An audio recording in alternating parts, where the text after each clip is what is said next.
How do you do? We're about to unfold the story of The Son of Frankenstein. This one is probably just as bad as his father. Good morning, son. Well, hello. My son, you have inherited the fortune of the Frankensteins. I trust you will not inherit their fate. By heaven, I think you're a worse fiend than the father. What are you going to do about it? There's a monster up you know it. Well, we've warned you.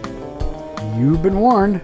Welcome back to Frankenstein Minute, the podcast that dissects the Universal Frankenstein film series minute by minute. I'm Emil Lang, apothecary. And I'm Drogan Farben Evenson.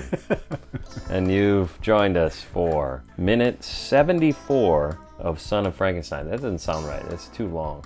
Yeah, well, Maybe it should is be too over. long. It should have be been over a while ago. Yeah. In this minute, Peter is asleep, and that's it. That's the only person asleep Yes. in all of Frankenstein. I gotta be honest, this is the stupidest comment, but I gotta say, it never occurred to me that Peter is in Elsa's bed. In my mind, I always thought she climbed into his bed, and there's very little on screen that tells you that he's in her bed, except for the fact that she says, "I'm gonna go get Peter." So I should have been able to pick up on this before. Even still, though, she could be in his bed. No, if you watch it, I watched it with that in mind, and you can see the other bed in the background at one point, so you can see that Wolf's Wolf right is, there. Okay. Yeah. I think part of it is actually that weirdness of that they're not in the same bed. It's a head to head. Yeah, that's all head to head and all that. So even if I was lying about all of this and acting as stupid as Wolf, the one thing I think I would do to cover my tracks is stay with my wife to comfort her and not just, okay, good night, pop in my own bed. Right. Like, oh, you're getting Peter? Well, I thought maybe, No, yeah, no, not happening. Yeah. No, that's done. You're out. I'm assuming from here on out, yeah, that door is closed hard. So to speak. Slammed shut. Yes. So then... she looks even more troubled than she did earlier, which was considerably troubled. Yeah, and then she's not sleeping. She's not sleeping, and then we hear... well, first the next shot is Wolf. They cut to Wolf in his bed, and I can't justify this at all. It's insane. The weirdest shot. It's the weirdest shot. It's he's actually like moving his head slightly and looking around, and then he squeezes his eyes shut. His brow is furrowed. Like deep. That's gonna put him in this. Yeah. I'm gonna force myself to go to sleep if it kills me. Which it seems like the kind of thing that like if a little kid was pretending to be asleep, they squeeze their eyes shut and they don't realize that they don't look asleep. Yeah. Yeah. Yeah, that kind of thing.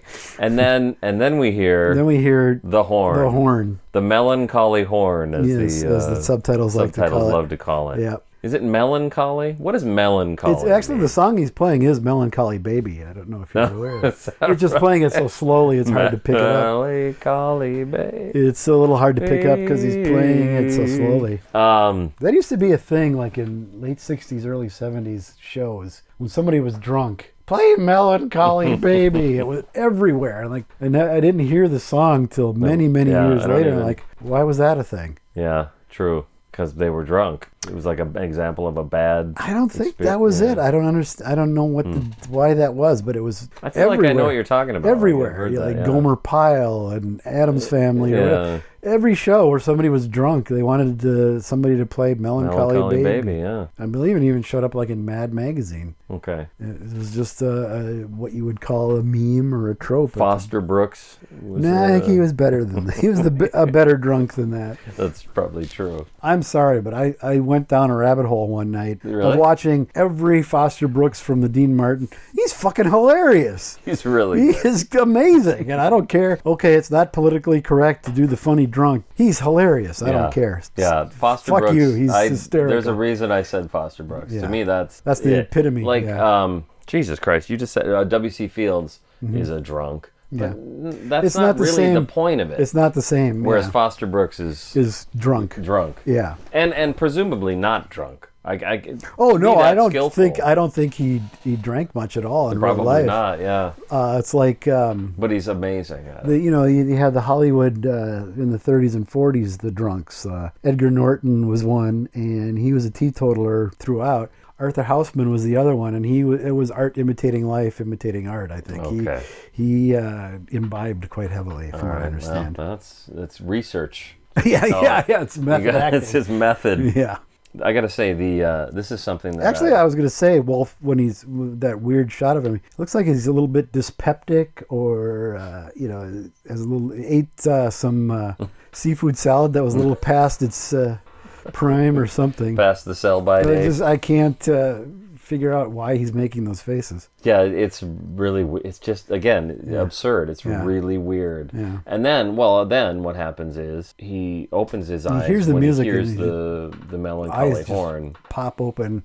Yeah. So I gotta say, speaking of Rob Zombie, he put out a CD called The Sound and Music of Frankenstein or something like that. And I was thinking about it. Well, I actually came across it. It was in a drawer. And I was like, CD? I haven't listened to this in forever. So I ripped it, and I thought, well, this will be great. I'll go to the minute that we're talking about and see if there's anything in there. And there was almost nothing. I had more or less given up. But there's a really weird song title called The Evil Flute, parentheses, flute solo. And it's just fucking Igor playing the horn. But it's not a flute. No, it's not a flute in any way that anybody would think.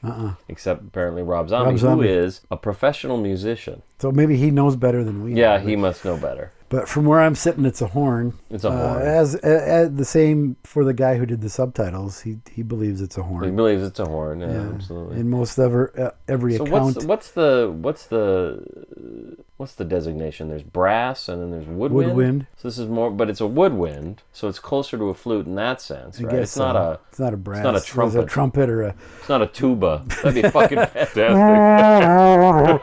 Actually, castle walls are shaking, and Ben played the tuba. No, but we just did Young Frankenstein. That's what we just did. That's all that joke is. Oh, right. Because he does it in Young Frankenstein. Yeah. It's too bad. You go to make a joke and find out Mel Brooks made it already. Did it, yeah. 9 times out of 10, that's probably the case. He probably did it better. In this case, he definitely did it better, yeah. And then the horn, the melancholy horn. Wolf and Elsa react, but they don't say anything to one another. Yeah. She doesn't like, Wolf, do you hear that? What is that? By this point, they're done. They're done. He's relieved that she's not talking to him, and she's just, I'm done with that asshole for now. Yeah, that could be. I mean, it's not that. I mean, it's well, also, Peter's asleep. It's not like they're gonna start up a big row. No, but God damn it, Wolf! What the fuck? What, your friend is out there playing the horn again? No, but she still doesn't even. Is she even aware that Igor exists? If she happened to see him in the headlights in that one shot. That's about it. I think that she never has any screen time with either Lugosi or Karloff. Yeah. And she even has said that in interviews that I didn't really see them. Yeah. But I'm not even sure Wolf knows what it is. Yeah, right. He maybe saw Igor. No, he doesn't have it on him when he meets him. Well, I don't know. I'm trying to backtrack to think. I'm kind of thinking that the scene works best if you assume that he doesn't know what it is and that he hears it, and then like so many other things we've talked about, he knows what it is. He immediately understands what's happening. He infers, that it's. Well, I guess we should decide what it is, because we've had some discussion about this. Yeah. Is it an alibi for Igor? Yes. Or, okay, so it is that, but is it also some sort of call to action to the monster? I think or it's to both. Frankenstein, It's both. To Frankenstein, yeah. I think it's both. He's... I think it works best because if it's both. Later on it's inferred that it's an alibi. Yeah. But every time the murdering or whispering or farting ghosts or whatever, it's playing as well. Yeah. Because it was playing when Neumuller fell off his cart and ran over himself. Yeah, poor guy. However improbably that is. Yep. And also now. So I believe it is both. Okay. And in this case, reasonable to think that, on some level at least, Wolf understands what he's hearing. I think so. And I guess, maybe this is the first time he's heard it. I don't know where he was during the Neumuller and that heart explosion. Seemed like that was during the day.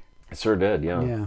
Anyway, we have another really nice moody shot of Frankenstein walking through a really nice moody set of the dead trees and the mist and the mountains in the background. Yeah. It's a really nice set. What's weird is there's an obstacle in front of him, and it's a tree that has fallen over. Mm-hmm. And right before he gets to it, and maybe again I've watched this too many times, he sort of almost looks like he's tiptoeing. He doesn't have his normal lumpy, I don't know what the yeah. word is. Yeah, his normal gait. He's like tiptoeing or mincing, if you will, up to this Carefully tree branch. approaching the tree. Yeah. That didn't strike you? No, I You can't guess I kinda didn't picture what I'm really. talking about? Yeah, Yeah, I it's- can see what you mean, but Yeah. I didn't really occur to me that way. Yeah, because he should be thumping. He should be... Maybe he's not because they don't want the repeat of like in Frankenstein when everybody's running around at the end on the mountains and it's extremely obvious that it's a hollow wooden structure dressed to look like mountains. Sure. So maybe to avoid that The clumping, the hollow thumping. I hadn't thought about that, but it certainly... But that could is be certainly at some something you point. could fix in post by 1939. You'd think. So I don't know, but yeah, it's great. He picks up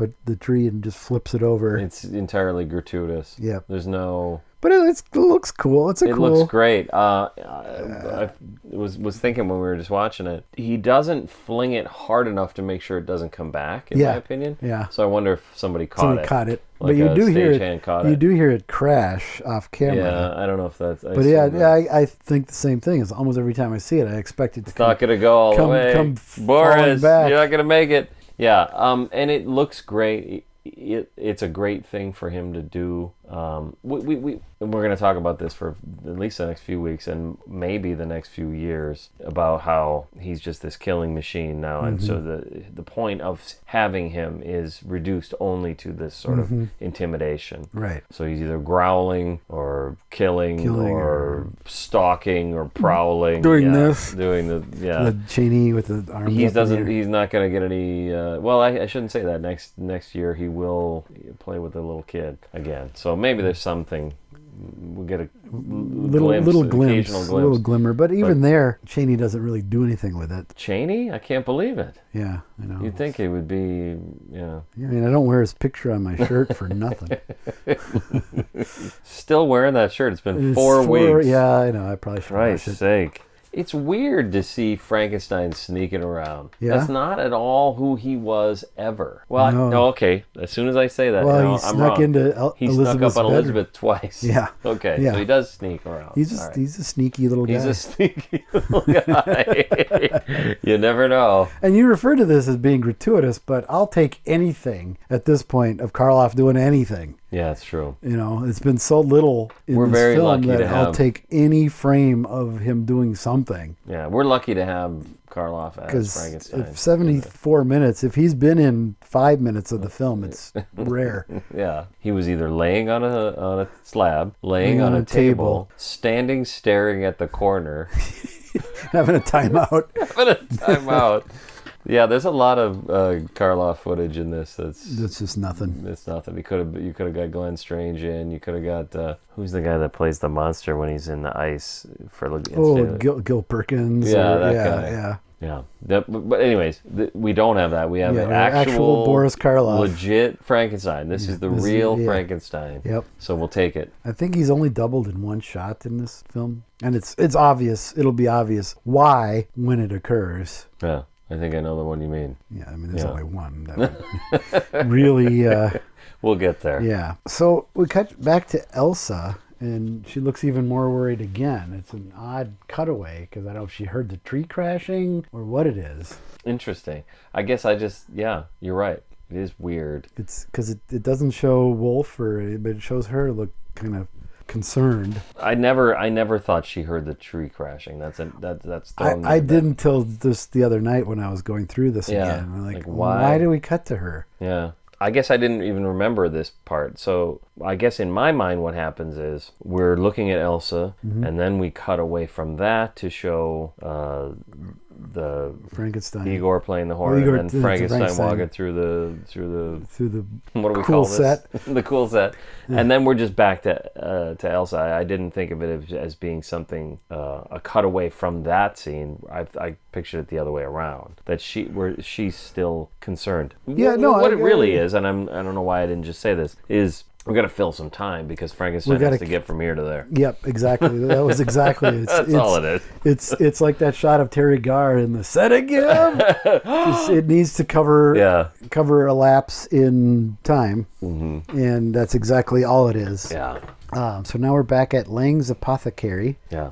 Frankenstein is inside. He rises up behind the windows. So he's crouching on the floor? He's crouching. I don't get that. And carefully closes What do you mean you don't blinds. get it? You just can't picture... You can't picture him crouching on the... what you know about Frankenstein from the first two films. You can't picture him doing that. Yeah. Or you can't picture Karloff doing it with his big boots and all that shit. Well, but then a little both, but... For all we know, he's not even wearing pants. He's well, maybe just that's back why there. he's crouching. Yeah, it's like, let's just do the shot without pants. Quick. It's like... Can we do at least one shot without pants, it's like, Roland? It's like Cushing wearing the bunny slippers for Star Wars. Okay. You heard that, I'm sure. I think there's a shot of it. Is there? I think so. I don't think it's bunny slippers, but it's the same slippers, idea. yeah. Or, Sean Connery taking his pants off on the set of Last Crusade because they're sitting at a table and it was really hot on the set. They were on the Zeppelin in the scenes. That shot? Really? Yeah, and they're sitting at a table. That's in a studio. Yeah, but it was hot, so he took his pants off, and Harrison Ford is like, "What the fuck are you doing?" He's like, "No one's going to see it. I'm being comfortable." Wow. Mm-hmm. Huh. So it's very likely Karloff didn't have pants on. Yeah, that seems like the way. If I were him, But he's very sneaky and delicate. He's very delicate. Yes. He seems like a delicate. Did you ever see a movie called Jurassic World something or other? No. It was the second Jurassic World film. No. So there's been 3 Jurassic World films. Yeah. In fact, if somebody wants it, I've got a copy of it. I've never seen the first one. Okay. Here you go. Now you can. Really? Now I have to watch that. Okay. Yep, get it out of here. I don't care. I don't either. It's probably good. I'm serious. It was. I don't remember a thing about it. A Jurassic Park movie. People really shit on Jurassic Park 3, and I disagree. I've always thought it was a good movie. So I think on Jurassic Park 2. It's fucking awful. So I don't remember how bad Jurassic Park 2 is. I think it's fine, probably. But one of the things that bothered me was the last shot is a pterodactyl landing, and I'm like, why do you wait till the last shot? Why? Yeah, why not? I've been watching 2 of these movies. You got no pterodactyls, or pterodons, or whatever they are. No flying dinosaurs. So then they make Jurassic Park 3, and everybody shits on it, and it's full of. They're in a fucking gigantic bird cage with pterodactyls. It was everywhere. Great. Yeah.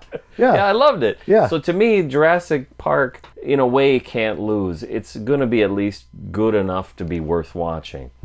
So I'm sure that one's fine. Didn't bother. One day I'll watch it. You didn't see Jurassic Park 2 then. If you say it's fine, they're all good. That is not the one where they fall through the tree. Oh, they're like that trail, and it goes on for about 4 hours. And she's on the glass, and the glass starts to break. Yeah. That's fucking great. Well, shut the fuck you also up. get What's the matter with 20 you? minutes of Jeff Goldblum's daughter doing gymnastics for some reason. Yeah, that's some bad parts in those. Oh, it's bad. But the last 20 minutes are great when they crash into San Diego and the T-Rexes get loose and it becomes a Godzilla movie. That's actually, you're right. That's another problem with that movie, which is that's great. So it should have been. It should have been the whole fucking movie. That. Yeah. Absolutely. But the second Jurassic World film, why did I bring that up? What were we talking about? How delicate and dainty the monster is.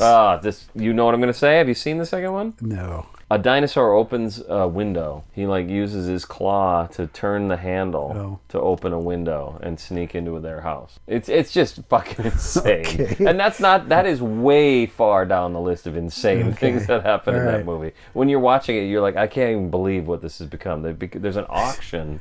They're auctioning off dinosaurs, which is kind of a cool idea. Cool. But they're doing it in the basement of a mansion, and the guy doesn't realize that this is happening. The guy who owns the place and lives there doesn't know this is happening. He's like, how big is this fucking place? Right. It's really, really over the top, that movie. And bad. So bad. It's one of those so bad it's good movies. Okay. All I remember about that is there's these big bubble things or something that they're running away from dinosaurs. That's all I've seen is that shot. And Ron Howard's daughter is in it. That's about all I remember. Yeah, and Ron Howard's daughter. And Starfighter. No, Star-Lord. Star-Lord. Ron Howard's daughter is in the third one as well. But did you hear this? The studio asked her to lose weight. Oh, really? Yeah, because I don't know, maybe she's gained weight. I'm guessing she must have gained weight. Whatever. And the director, Colin Trevorrow, fought for her to not have to lose weight. He seems like a legitimately good guy. Okay. What I think is weird is he hasn't had the best experience in Hollywood. He was supposed to make a Star Wars movie. They just fucking fired him. I think he might have made a Fantastic Four movie. Oh, is that I think that's that him. really awful? I think that's him, and really? it's borderline Alan Smithy. He's like written it off. It He hates it. is absolute garbage. Well, it's got if good it's the people one in I'm it, thinking right? of. Is Johnny Storm black in that Yeah, one? yeah. Okay, I haven't seen it, but I hear It's just dreadful. It is nothing salvageable at all, I thought. Okay. Well, he's a nice guy. At least he doesn't make he doesn't make Ron Howard's daughter lose weight. Well, that's good. Good for him. No, I'm being genuine. No, I'm laughing about what a tangent this has become because I wanted to get in the bit about the dinosaur. The dinosaur opening the daintily window. opening the. That was a big point for me during that movie. Actually, I just thought, okay, I get it. We don't fucking care anymore. Yeah. It's just whatever. Right. Okay, and so then we cut to Lang. Lang. In I remember. you remember? I remember. You remember? This is a really cool. It's like a Nosferatu. It looks like it's from a silent film. This shot. Yes, and it's at a bit of an angle, so everything's a little distorted. a little off. Yeah, it's great. Yeah, it is a great shot. He's got like a cuckoo clock. There's a cuckoo clock on the wall. It's like the only real object in the shot. There's something off to the right, I think it's to hold his pipe. I was going to say I think it is a pipe, but maybe it's just a thing to hold his pipe. Sure. Because he's sitting in a rocking chair, toking away. This is the smoking room. Yes, this is clearly. Lang's smoking room. And Emil is smoking. Toking away on whatever he's smoking. What do you think he's smoking? Tobacco. Probably tobacco. That'd be a good guess. Yeah, or it's bubbles. I think it's probably really amusing himself. I'm going to go ahead and guess, just based on my experience with Burgomaster Lang and what I've seen him do in the past, that it's crack. Yeah, maybe. Yeah, that was Vogel. But what was the line? There he is! Fucking kill him! Fucking get that guy! Murder him! Yeah. Okay. I'm assuming this is the same character. Oh yeah. You're right. It's Vogel. It's Vogel. But he changed his name out of shame. We know who you are. You're not fooling anybody, Emil. Inciting a riot is not what you expect from your burgomaster. No. You're fired. Well, it's not what you expect from your president either, but here we are. I wish that I was laughing. I know, right? Yeah, that's true. You watched a lot of that this week? Yeah, a little. Yeah, I didn't actually see it, but I saw the little clips. Yeah, I didn't watch any of it live, no. A friend of mine from the UK, who doesn't ever send me political stuff, sent me the clip of Pelosi, and he said, God, I fucking love Pelosi. And he doesn't swear either, so it's like he's really blown away by that clip, and everybody loves it, of her saying, I'm going to fucking knock him out, and I'm going to go to jail, and I'll be happy about it. Yeah. And I think, God, that would be so great. Yep. What a great thing. Like, even if democracy collapsed that day, at least we got knock him out. Okay. So then the shadow of Frankenstein enters behind the shadow of Lang. Yes, and it's clearly him. What's great about it is there's no question. You don't even suspect for a second that it was a stunt man or a double. Yeah. No, it's clearly him. Yeah. Even distorted like that. Yep. It's clearly him. And it's a great silhouette, and it reminds me of in the 70s, Marvel Comics did a Frankenstein series, and he had the fur vest, and they did what they could to not infringe on Universal. Obviously, he was green. If I'm not. No, he was kind of a pale bluish gray. Okay. But there's at one point, he steps off a glacier and he's frozen in ice, and they find him in modern times. I think it was just a way to bring it into a new direction. But there's a shot where that sounds like Marvel. I mean, this Captain America. But there's a panel where he's like walking down the street, and there's like somebody giving a lecture or something in this, and just the way he's drawn very much reminds me of that silhouette. I'll try to find it if I can to put it up. So was it do you know anything? There was a Frankenstein series? Mm-hmm. Was it called Frankenstein? It was called The Monster of Frankenstein or something like that. Something with Frankenstein. I have the omnibus of it around here. Oh, okay. Well, that'll work. In fact, it's within reach? It might be. Yeah. Let me see if I can find... Yeah, this makes fascinating listening as I page through a comic book. I saw the word Arctic. You actually found it.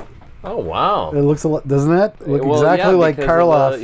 I don't know if that was deliberate. So my impression of, actually now I'm looking back here too, there's a few other of him just wreaking havoc in his big furry coat. Mm-hmm. That's really interesting because there's a couple of things going on here. The big furry coat is weird, right? But it did become iconic, and that's not the only time I've seen him with a big furry coat. Well, we talked about Rob Zombie's The Munsters, and throughout the bulk of that's how Herman is dressed. Okay, yeah, right. Right. Yeah, it's become part of it. The other thing is, I was under the impression that generally people weren't allowed to create Frankensteins that looked like that because that's part of the sort of the copyright. Yeah. Well, I mean, that's probably the most overt where it looks like Karloff. There's a lot where it's not. But overall, no. Yeah, like here he is, yeah. Yeah. Overall, no. I mean, his head is flattish. Yeah. But rather than the vertical scar over his right eye, he's got horizontal stitches across his forehead. No bolts on the, electrodes on the neck. A little longer hair. Yeah. I mean, they did enough to not get sued, I'm assuming. I guess that's what it really is. And here's the thing. I always hear that is so heavily copyrighted and everybody's afraid to use it. Yet it shows up all over the place, unlicensed. And I've never once heard a story of Universal pursuing it legally. I have Have but you? you've heard it too. It's part of the story of Hammer's series. Oh, well, yeah, okay. Yeah, but even then, it's hilarious because at some point they essentially get the rights, and then they produce one that's closer. Curse of Frankenstein made a shit ton of money, so Universal released Horror of Dracula here. Mm-hmm. So technically, like it or not, fuckers, Christopher Lee's Dracula is a Universal monster to some degree, as is Cushing's Frankenstein, because Evil of Frankenstein was produced by Universal, and they said, yeah, go ahead and use it, and they wanted to. It's probably one of the worst Frankenstein makeups for whatever reason. I wouldn't go. Okay, which one are you talking about? You're talking about Evil of Frankenstein, Cushing. Okay. It's not great. It's not I'll great. say that. Yeah. The worst is probably the one I watched last night, Dracula versus Frankenstein. It's one of those I call the pie in the face makeup, where it's just a mess, just a fucking disaster. Well, that's Evil of Frankenstein looks like kind of a mess. Yeah. Too. I was thinking of the worst offender is probably I was a teenage Frankenstein. I don't even know if I've seen that. Horseshit makeup, just dreadful. I mean, some people love it, but I think it looks. What's looks weird like about crap. it is when you look at the strengths of the Jack Pierce makeup, it's, to me at least, one of the big strengths is just taking what's there and enhancing it. He looked at Boris Karloff's face and said, "I can work with this." Whereas when you look at something like Evil of Frankenstein, there's nothing. Who gives a shit who's wearing it? It was like a professional wrestler. Yeah, you just slap it on anybody. Yeah, right. Yeah. Yeah, no, I agree. And also the notion of whether or not it's a Universal Frankenstein. I think this is, again, this spectrum that I'm happy to inhabit, in which my personal Universal horrors are the ones that are in the book Universal Horrors. And that's not by coincidence. It has I absolutely agree. Style that I absolutely agree. And that's why I don't consider the creature from the Black Lagoon to be part of that. So that's, everybody's got their line. Right. And that's where mine's drawn. I agree. I love the creature from the Black Lagoon. Yeah. It's absolutely one of the best designed monsters ever. The movie itself is really good. Julia Adams in that white bathing suit. Come on. I just saw somebody posted. We're in all these groups, and Frankenstein Minute's in some of them, and somebody posted a picture the other day. I'm like, yeah, damn. Yeah, no kidding. But yeah, actually, somebody else posted something I thought was pretty great. They said that movie's full of beefcake and cheesecake. It is, yeah. And somebody responded, well, there's a bunch of swimming in it, so you gotta have athletes swimming, and I'm like, can't help it. Yeah. Also, you can't lose, right? You know? Yeah, right. Beefcake ain't gonna bother me. No, not at all. Okay, so but yeah, to lump the creature in with Frankenstein, Dracula, Wolfman, Mummy, I don't agree with that, but I can understand from a marketing point of view why you would do that. Absolutely. And then the other part is, if you call me out on it, there are other issues with the Universal Horrors book. We've talked about this. You can pretty much just throw all the Sherlock Holmes out, or leave them in. Whatever it's your personal taste. But I totally could throw those away. Crime Club mysteries are barely watchable, let alone. But the big one is, and this was especially thrown into sharp relief, I believe this week, the latest 4K Universal Monsters release. Bride of Frankenstein, classic. Yep. Glad to see it. Absolutely. The Mummy, fucking can't beat it. Yeah, are you kidding? You can't beat it. Can't, yeah, absolutely. These are all-time classics. Yep, not joking. Nope. No sarcasm whatsoever, yeah. And I can't remember what all of them are, but one of them Creature from the Black Lagoon. Oh, is that one in there? Okay. And Phantom of the Opera. That's the one that really fucking... What the hell? Really? That's the one that I honestly, at this point, I just sort of feel like I sort of admire the moxie. The chutzpah to put, yeah. I mean, of like throwing that in there. I think, do I even have that on? I think I don't have it. I've got the VHS because it's just okay. Yeah. No, I do have a DVD, but I'd never bothered to pursue any Blu-ray with it, or I watched the DVD once. Well, that's weird because I actually have a Blu-ray of it because when the Universal Monsters box set, the first Blu-ray box set came out. Yeah, I got that one, so I have it. Okay, I didn't get that. I got the individual. If you went to my house, it's one of the cleanest Blu-rays because it's never been out of the box. Never been played. Yeah. It might be actually. I guess I don't know. It might be scratched to shit. No one will ever know. Yeah, I don't have it on Blu-ray because I just don't care. So why don't you have it on Bluray? You didn't get that box set? Do you have anything on Blu-ray? Or where's I've got all the up there. Okay, you got those. I got everything else, yeah. Okay. And well, that's the other thing about this set is Robert messaged me like yesterday and said, I'm watching Bride on 4K. Mm-hmm. It's all right. It's nothing. It's not anywhere near as big a restoration as the first box. Sure. And that was something I talked to you and maybe Mike Herman or somebody on the Village about is you curmudgeons, you're like, I ain't getting that fucking thing. I bought these enough. And it's like, well, that actual first box set, it's pretty striking. The Dracula looks beautiful on I don't even have a 4K player, but I have the capability to watch it through my Plex, let's just say. And they've actually gone and restored these films in a way that enhance the shadows and make the films look good. Okay. And so I had high hopes for Bride. So I only have one review, which is a shrug from Robert, but I'd love to see a really cool restoration of Bride, because I think it's usually, honestly, I think most of what's on your shelf here is too bright. Probably, yeah. I want to see a nice shadowy copy of that. When we saw it at the Trilon a few years ago, I thought it looked really good. And they used the Blu-ray to master that. Yeah, well, that's the other side of it, is it's pretty good as it is. Yeah. And apparently, they just had the Fathom event thing, which was sort of to kick off, here's the next set. So it was a nightmare. And apparently, I guess we should talk about that. Apparently, it was a disaster. Well, I can't believe it. I can't believe what they've done. Yeah, that they added weird music and sound effects to the Mummy. Yeah. Like, what the hell? Why? And if that's on the 4K, I don't want anything to do with it. That's the thing I got to find out. I think I'm going to receive a copy of it. Okay. But did you order absolutely fucking no. I'm sorry. I guess I could just say Robert's going to give me a copy. Okay. But if you do, send it to me too, because I'd like to see what they did. Because I didn't go. Yeah. I couldn't go. Well, you've seen clips. But I've seen clips, and it's like appalling. It's like appalling. Amateurish. Yeah. They put new music over the top of the already existing music. That's what I don't understand. Why would you do that? Why on earth would you do that? So first of all, I feel like there's two things. First of all, why? Yeah. And I can't get past that. No. Then it's poorly done too. On top of that. Yeah.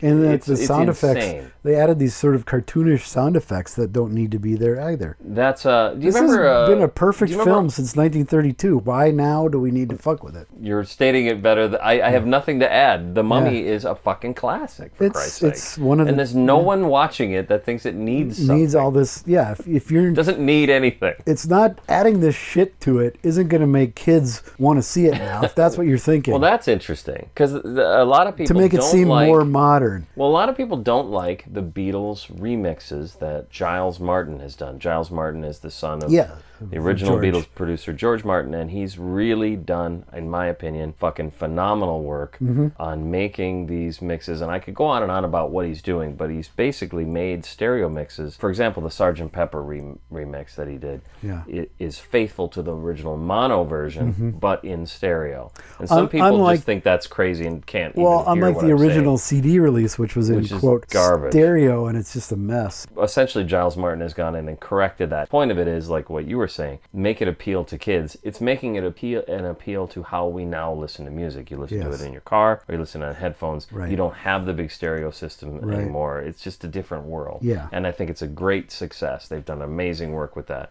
What the fuck are you trying to do with the Mummy? Yeah.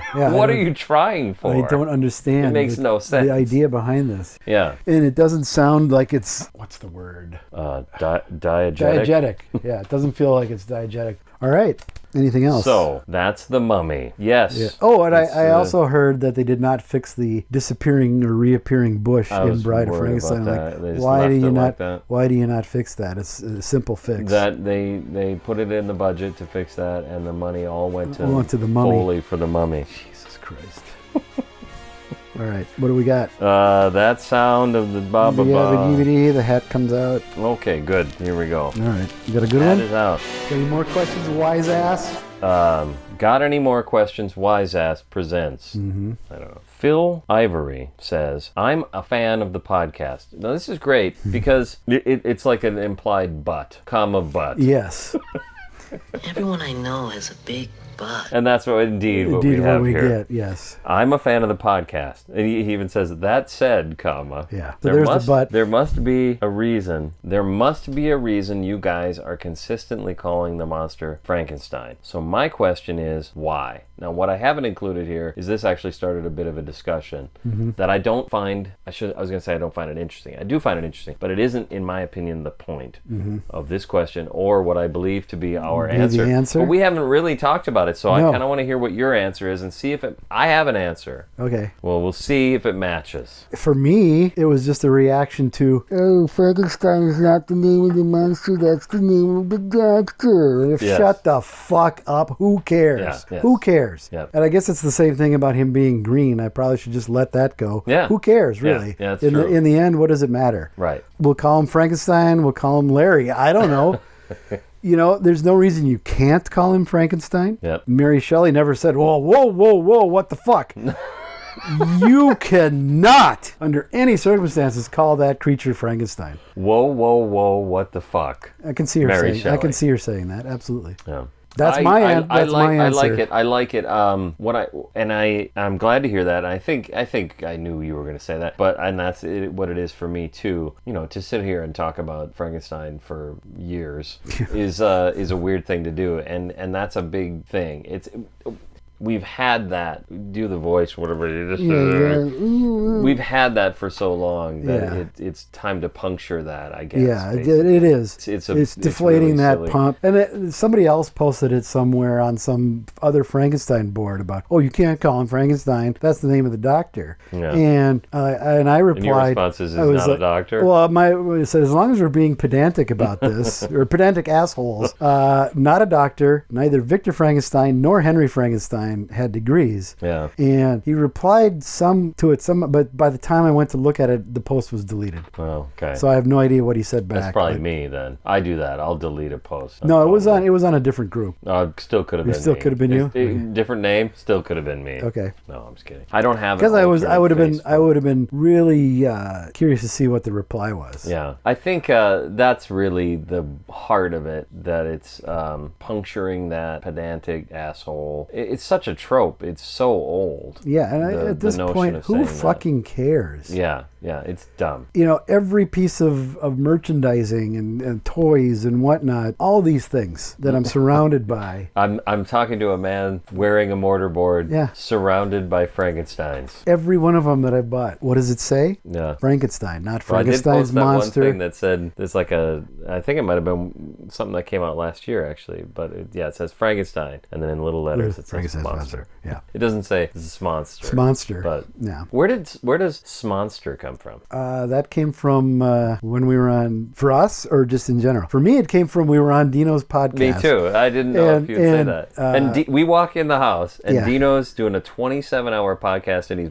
18 hours Yeah, in. and he looked So like he was about ready to drop over dead. Yeah. Actually, the best part for me was somebody says, "Hey, Dino, the Frankenstein Minute guys are here." And he goes, "Yeah, I know." Because he had looked me in the face, and I'm like, "There's no way this guy knows who I am." Who you are, yeah. But I think he did on some level. Yeah. Yeah. And anyway, he made that gag. Well, because I think it was Lisa, I forget her last name, asked what our favorite monster was. Yes, it might have been Thom Bell, but it might have been Lisa too. And I just answered for brevity's sake and simplicity. I said Frankenstein, and I believe you did as well. Yeah, I think so. And then I think we all three did. All three did, and then Dino ended, with Smonster. Yeah. So that's cool. That's where I actually toyed with the idea of doing a comic book or something with he'd be the main character, and it would be called Frankenstein Smonster.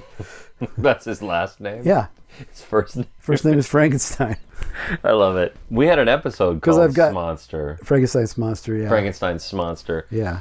This is really probably good. because I couldn't think of anything else. Some of I the love episode titles are just out of desperation. Oh, there's no complaints over here. But I have some software that I use to add the tags, including the title, to the file before I upload them. And I accidentally renamed, like 10 of our episodes are now called Frankenstein's Monster. Before I could stop it, it was running. But it's only on my desktop, I think. Okay. I don't think they all went out that way, but I don't know. Who knows? Hey, whatever. I didn't know the software would do that, so I was like, oh, apparently you can rename everything the same if somebody wants that. So that's okay. So this is the key to it. To me, that's all true, and I'm glad to hear that that's your answer because it's the same answer as me. But I think also you have to put it into the filter of, I like to be a smart ass. Yes, well, there's that.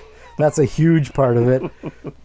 and there's nothing Which we is can do why about it. I usually say it with a smirk and you laugh, is because, that's a huge part of it, absolutely. It really is. I mean, and that's... If it pisses somebody off, I think it's great. Well, that's to me, that's where it starts. And then now we've gone beyond that into just... Maybe our Patreons are leaving because of that. Frank. I don't care. I don't care. Doesn't matter. I don't care. Yeah, if anyone is annoyed by it, I don't know. Well, I think maybe we'll change back at some point. One of the early episodes might have been episode 0 even. I referred to the phrase, it's like, oh, I've created a Frankenstein. Yeah. You're not talking about, oh, I created Victor or Henry Frankenstein. You created the monster that you can't control. Right. So you're saying, it's become part of just the lexicon, and 99 out of 100 people are going to say Frankenstein, not Frankenstein's monster or the monster, which is generally what I say. When I'm not being a dick and doing this podcast, I refer to him as the monster. Yes. Well, that was what the discussion went into, which I thought was funny, was I think it was Will Hohenstein. I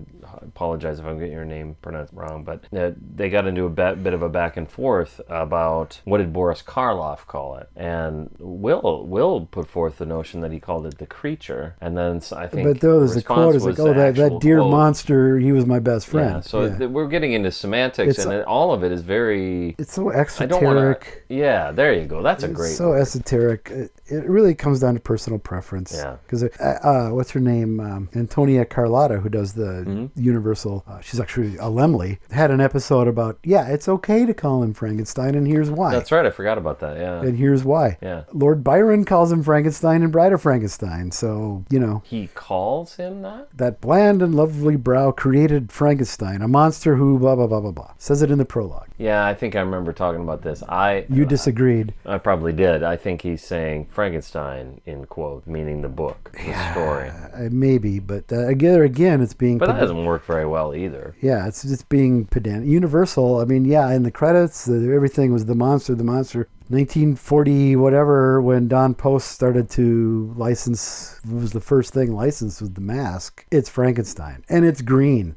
And I think that was just a commercial decision purely to look better on the shelf. So I'm wearing a House of Dracula shirt. Dracula's house, yeah. Sorry, I'm wearing a Dracula's house shirt that I ordered on People Amazon don't like it being called Frankenstein. Just wait till we get to those movies. But I think it cost $11, and that same day I got the Wolfman shirt and possibly the shirt I wore before that, which was it's Karloff's face from Bride, but it's green. But it's a little bit obscured. It's a little blown out. It's in shadow and and you can order it in any color. So I went like lime green or whatever the fuck it is, because to annoy you, basically it's the same attitude. It's the same. It's exactly the same thing. Yeah. To show him green or to call him Frankenstein. It's just being a smartass. Yep. We know. If you don't like it, I don't know. I shouldn't say it that way. You don't like it? Fuck you. Kinda. But I you know what? I guess it's actually grown a little bit beyond that. There's a freedom to it. Yeah. That makes it fun. It's actually liberating. Yeah. It is. It is. Yeah. No, I agree. Yeah. It makes it fun and try it. Fuck's sake. Call him Frankenstein in your own lives. 220 of these things now. Let us have some fun. All right. Okay. So our winner is Oh, wait. We didn't. Oh, did you have another one, or no, that's you wanna it. save it? Okay. We're going to save it. That was a good one. All right. So, follow us on Facebook. Join the Frankenstein Minute Village on Facebook. Actually, a good place for discussion. We have some decent discussions there. Yeah, no, I think it's probably the best place to do it because I'll see it. Yeah. Because I don't do any of the other things. What's also great about that is if you see it and you respond, then I won't see it because it has an algorithm. It where automatically turns me into Frankenstein Minute. Turns you into Frankenstein Minute, and if you like it, now I'll never see it because I'm Frankenstein Minute too, so I don't even get the alert. I try to change it to me. Yeah, I try to do that too. But it doesn't always do it. So well, now with the app on the phone, if I'll get an alert saying somebody liked your whatever, and I'll click on the alert, and it'll go switching you to Frankenstein Minute, and I'll sit and watch it spin. Yeah. And I don't have time for this. I don't use the Facebook app. I hate it. I just use it on my browser on my phone. It's better. That's the way to go. It functions like it does on a laptop or a desktop. It does bug me that there'll be a whole conversation on the Village about something I'm interested in. It's our podcast, you know. I'm one of the two people that do it. Yeah. So it's weird that it go on and I'll look and I'll be like, this happened a week ago? Yeah, I know. How did the fuck this happen? I didn't get a chance to make a smart-ass answer. Yeah, Dino asked us a question 3 weeks ago and I didn't see it. I was like, well, that's weird. Yeah. Oh, well. Anyway. All right, follow us. Do the thing. Do the thing.